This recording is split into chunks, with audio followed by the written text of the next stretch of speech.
Coach, in the locker room there, you just said this was a special one for a lot of different reasons. What made this win so special in your eyes? Well, I think you tell the guys all the time. It's hard to win Division I basketball games. I mean, and for the circumstances that we have, you have an emotional win at Cleveland State, that travel, then your 7:00 game at Fort Wayne on Saturday night. You basically get an hour of prep and get off their legs yesterday, and then playing a team here and that plays a slow style of basketball, and we didn't shoot the ball particularly well, and it's just a good growth game for us for our grit, because we found a way to take a couple punches even in the second half, build a 3 and 4 point lead, which was what we needed in a game like this, and our guys overall, we really responded in the second half. We did not hang our heads, understood we were down 6, not 60. It can feel like you're down 60 when you shoot 20-some% from the floor, but we did a really good job responding. So it's good, and down one player tonight, everybody else stepped up, and the guys did a really good job. I'm really proud of them. It's a tough win in just a tough part of the season, in a tough part of the schedule. Talk about other guys having to step up. Yep. One of those guys sitting to your left, Jace, 12 points, tied for the team high, 6 rebounds, tied for the team high. Did a little bit of everything for you tonight. Just what did you see out of his game, offensively and defensively? A couple bad fouls, for sure. But Jace had a really good floor game. He made an impact, defensively. Looking back, he had some really good wall-ups in the paint off of the drives, and then just played with physicality. You need a physical presence against when you're switching ball screens like we did tonight. You need a physical presence on the ball, and I thought Jace did a really good job with that. And again, to manufacture 12 points, I thought the 3 that he hit in the second half, that was a big 3 near the top of the key. So just some timely plays from him, and young man that loves basketball, plays really, really hard, and his best days, obviously, for most freshmen are well ahead of him. But he's done a really good job tonight of playing through fatigue and making winning plays. Jace, you missed a ton of time there at the start of the year with your injury, and as you got back into the rotation, it seems you become more and more comfortable, consistently becoming a double-digit scorer most nights now. Just how have you seen things your freshman year, coming back from injury and kind of working to where you are now? It's definitely a change. Coming from high school, it's been my first year in college. But I kind of got my body right in the summer, so I wouldn't be as shocked coming into it. But it's been good. Coming back from injury, it was definitely a big thing for me to get back where I wanted to be. And just helping the team win. It's hard watching us play and knowing I can have an impact. And I really set my mind to getting back and getting 100% and come back better than I was. So. It's been fun coming back, and I'm starting to, figure things out a little bit more as the games go on, and it's starting to show. Jace, Mike Diggins scores 1,000th career point. Yes, sir. We've heard the celebration in there. What was that celebration like? And as someone who, and Mike, has been here for 5 years, right, being a freshman, what have you learned from him throughout your time here on campus? Diggs has taught me a lot, just how you carry yourself as a man, and, Diggs doesn't really get sped up that much, and how he just is mature on the court and off the court. Just taking little things like that, I'm happy for him to get 1,000 points. We've been talking about it all year, and finally for him to get it home, that's something we wanted him to do, and I'm just proud of him, and I'm happy for him for sure. What was that locker room like? It's great, especially getting a win, and having Diggs get his 1,000 points at UIC and at home. It's a life come true. It's a dream come true for him, so I'm happy for him.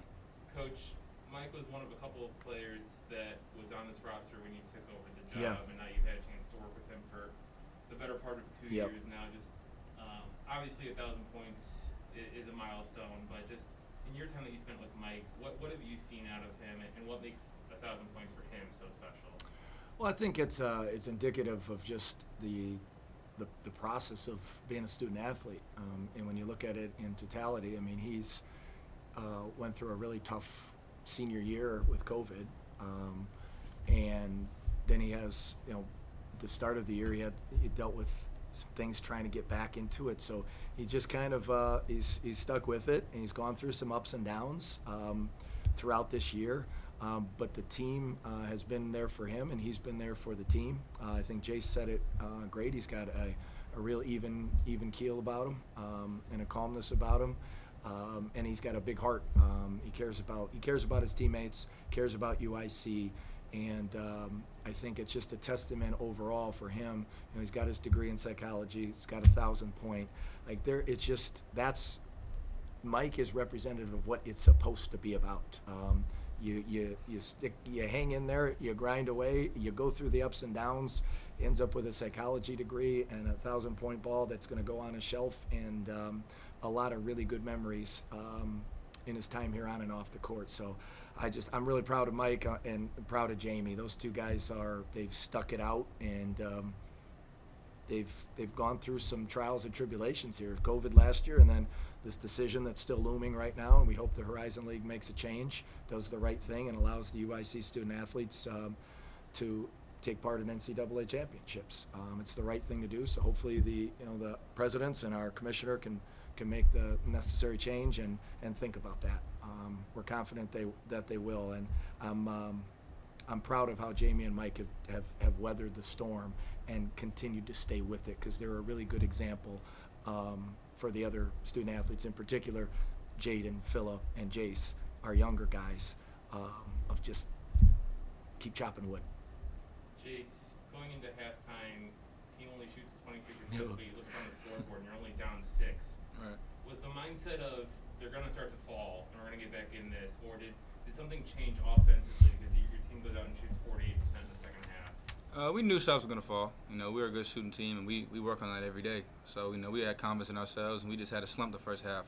So coming out second half, playing the right way, playing defense hard, and, doing what we're supposed to do, we knew we were going to get rewarded for that. So just keep playing. The message was just shots are going to fall. We shot really bad first half, and we don't really do that often. So we knew it was gonna change in the second half, and it did. So we were excited for it. Question? Yeah, Coach. We talked a little bit at halftime about earlier in the year, had you shot it like that in the first Yes. half, it may have affected you more on the defensive side. And you look back now at this win, you hold them to 28 in that first half. The shooting numbers went up a little bit. Yeah. What's the biggest change the last few weeks on the defensive end from what this team was doing in the first half of the year? Well, I think we're not fouling as much. That's a key part. And on the flip, we're giving up a lot more threes than we've ever given up throughout the course of the season. But we've been able to, again, withstand other teams' runs and then not allow them to multiply into something bigger than what it should be. And for instance, a game 28-22. That score it could have been 34-22, and it's an entirely different feeling and an entirely different uphill battle. So, to have the resiliency, and just the toughness there to weather the shooting slump, and just keep it to 6 was absolutely huge. I felt really good at halftime that we would be in a position to win the game the second half at some point and take control of it. Now, it didn't happen till the 38th, 39th minute, but it doesn't matter when, just how, and that you do it. So the team is growing. We're just trying to eliminate the 5 to 6 minute slumps, whether it's offensively or defensively, that are costing us. But I'm proud of these guys. It's been a tough last 8 days when you think about, again, the news and everything, and just keep chopping away and playing hard, and that's what I'm proud of them for. You were just talking about Diggins, what he did tonight, and put him in the same sentence as Jamie Hale, obviously, who's also in that class. You look at Jamie tonight, plays almost 38 minutes. Yes. He has a big 3 late. Huge. When Jamie's out there, what does he add on both ends? We know he's a good three-point shooter. He kind of lives behind that three-point line. But, you look at it tonight, he's played 10 more minutes than anybody else. So, in your eyes, why is it important for him to be out there so much on both ends? Well, the biggest thing for Jamie, and he's gone through some fluctuations of minutes and coming in and out of the starting lineup. So it's a testament to his, first of all, his mentality because he was frustrated not starting, getting your minutes taken away a little bit, and he's again, example of just you keep chopping wood, you keep showing up, doing your work every day, and then a shot like that falls. If he'd have let himself go by the wayside, 3 weeks ago, when he was, not starting and minutes were less, he probably doesn't make that shot. But he stays with Coach Wu and Jace, and they get shots up religiously, and he deserved to make the shot. Like, it's supposed to go in for a kid like that. So his presence on the floor defensively, especially against a team like this, where we're switching and they're really playing 5 guards all the time, is that he understands where to be on the defensive end of the floor, and he's a great communicator. So he can solve a lot of problems with his voice.